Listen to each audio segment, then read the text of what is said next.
Bonjour à vous la team parisienne, j'espère que vous allez bien. Donc on va commencer cette vidéo en parlant de l'actualité du jour, donc des départs et des arrivées, des rumeurs qui ont été relayées à gauche à droite par la presse. Donc on va faire le tri, on va faire le point dans cette vidéo. Donc voilà l'information du jour, Marcus Rashford, on parlera de lui en fin de vidéo, mais on va d'abord commencer par les possibles départs au Paris Saint-Germain. On va commencer par Gina Mbimbe. Donc voilà, Francfort veut le recruter pour le prix de 10 millions d'euros et je pense que le Paris Saint-Germain est aussi d'accord. Donc je pense que ça va être une bonne chose. On pourra essayer de dégraisser, d'essayer d'empêcher de entasser avec beaucoup de joueurs au milieu de terrain. Donc là on va dégraisser au milieu de terrain, donc ça sera une bonne chose. Pour le prix de 10 millions d'euros, je pense que c'est plutôt correct pour un jeune joueur. Donc ça tombe bien pour le Paris Saint-Germain et avec cet argent on pourrait peut-être aussi pouvoir recruter. Donc c'est une bonne chose que le Paris Saint-Germain en fait. Et voilà, Gina Mbimbe manque du temps de jeu et je pense qu'il manque de niveau en toute sincérité. Et voilà, on a beaucoup de joueurs au milieu de terrain, le PSG recrute. On a des jeunes joueurs, tout comme on a des joueurs confirmés. Ça va être compliqué pour lui de faire sa petite place au milieu de terrain. Maintenant, passons au cas de Thilo Kehrer, car comme vous le savez, West Ham et FC Séville se sont positionnés sur lui, donc j'avais déjà donné mon avis auparavant. Donc il paraît que maintenant le joueur est prêt pour un départ. Heureusement, parce qu'il a vraiment l'opportunité d'être titulaire dans ces deux clubs-là. Et voilà, donc il se positionne pour un prix à peu près dans les alentours de 20 millions d'euros. Et donc c'est l'opportunité pour lui de relancer sa carrière et d'être titulaire surtout.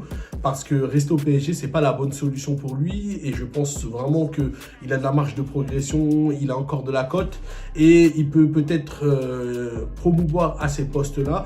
Donc pour moi, c'est bonne chance, au revoir et merci pour toi, Thilo Kehrer.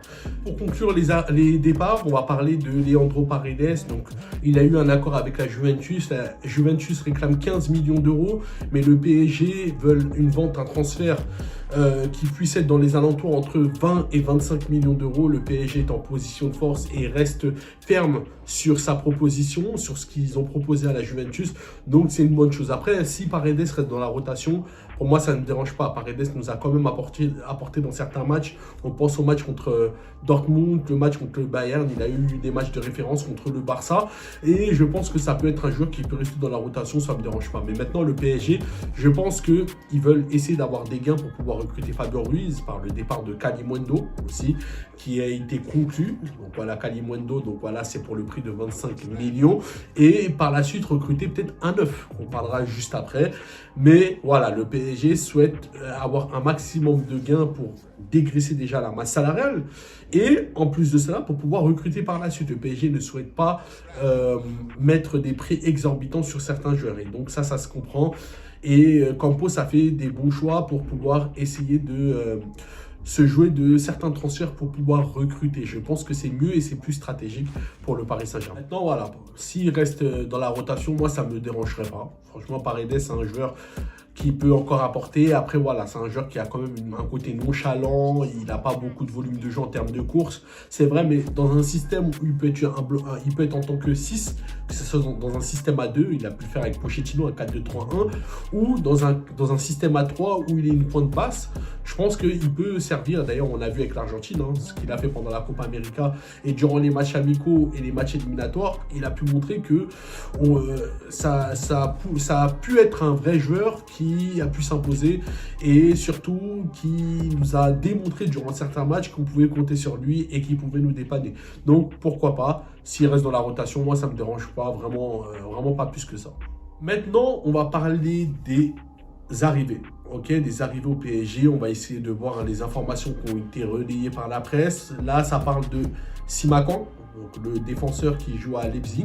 Donc voilà, Simakan, ce que j'en pense au sujet de lui, c'est que c'est un joueur voilà, qui est né en 2000. Voilà, il est quand même jeune, il a 22 ans. Donc voilà, il a forcément de la marge de progression. C'est un défenseur qui est quand même bien, qui est bon balle au pied, qui est bon en termes de relance. Défensivement, il est dur sur l'homme.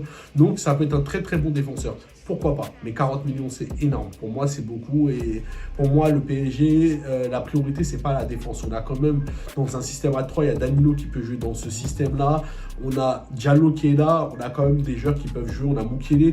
Donc, on a de quoi jouer dans ce poste-là. Plus Bichaviu, plutôt, qui peut aussi, qui va intégrer et qui a intégré l'équipe A. Donc, moi, je pense que c'est pas nécessaire de pouvoir recruter. Sauf si, bien évidemment, il y a une opportunité. On a parlé du cas de Skriniar, parce qu'il lui reste 1 an de contrat et le PSG sont en position de force. Parce que s'il ne prolonge pas, soit il va partir gratuitement et le PSG pourra se positionner sur lui, ou soit le PSG attend justement de jouer à la montre pour pouvoir essayer de le recruter à un prix dérisoire, parce que 70 millions d'euros, c'est énorme et le PSG ne vont pas s'avancer dessus alors que c'est pas la priorité, la défense centrale. Donc voilà, affaire à suivre, on verra ce que ça va passer pour le poste de défenseur central. Et on va finir, on va conclure par le poste d'attaquant. Donc voilà, le PSG, Galtier l'a parlé, on a parlé tout à l'heure, le fait de recruter un attaquant qui peut être un point de fixation, c'est ce que le PSG est en train de rechercher. Donc le nom qui a été sorti aujourd'hui, il y a quelques heures, c'est le nom de Marcus Rashford.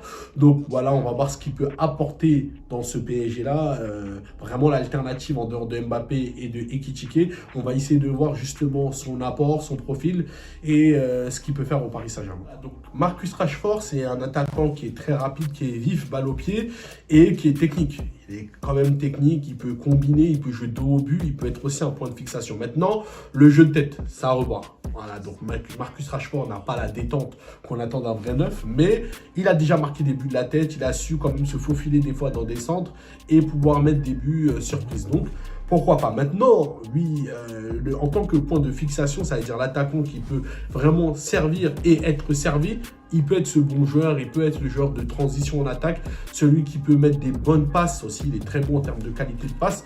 Je pense que ça peut être un bon joueur pour le PSG, il a une bonne panoplie. Maintenant, voilà, le problème, c'est son manque de confiance. Le problème, c'est que pendant plus de 2 ans, il n'a pas été mis dans des bonnes conditions à Manchester United. Donc, dans quel état va-t-il venir Rashford au PSG? Donc, c'est ça le problème, mais ça reste encore une interrogation. Est-ce qu'il sera vraiment en confiance? Est-ce qu'il pourrait être lancé ou est-ce que il sera toujours dans la marée noire qu'il avait auparavant à Manchester United? Donc ça va être compliqué, ça reste un peu mitigé. Ça reste mitigé et donc voilà, moi mon avis c'est que ça reste mitigé, même mon avis, je pense que ça peut être un bon joueur, tout comme ça peut capoter, donc c'est double tranchant. Donc voilà ce que je pense au sujet de Marcus Rashford.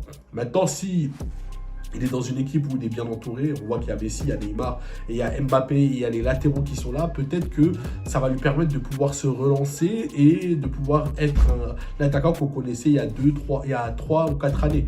Donc on verra, tout ça, affaire à suivre. Donc voilà, passez une bonne soirée sur ce. On continuera à faire des vidéos par la suite au sujet du mercato, les informations qui tombera. Et donc voilà, passez une bonne soirée à vous, allez Paris et tchuss.